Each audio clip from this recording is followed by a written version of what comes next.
Presidente, quanti curriculum in meno di 24 ore? 150. Piacevolmente sbalordito il presidente di Savno Giacomo De Luca. Dopo l'appello di ieri sul telegiornale di Antena 3, in tantissimi hanno risposto e stanno rispondendo agli uffici di via Piovesana.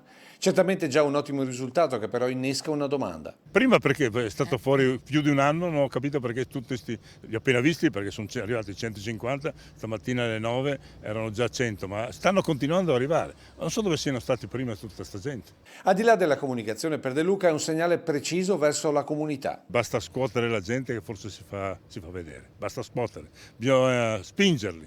Considerazione rivolta soprattutto ai giovani, verso i quali Savno ha, come dire, un occhio particolare. Ci sono abbastanza giovani, questo mi rincuora, che sono quasi tutti senza patente ma sono pronto a dargli una mano, e anche qualche persona che ha deciso che sta facendo qualche altro lavoro, vuol forse venire nel posto qui vicino, non ha paura dell'orario 5-12. A questo certamente si accompagna l'evoluzione della mansione, sempre meno manuale, con Savno che sta ultimando i test verso la raccolta automatizzata con braccio intelligente.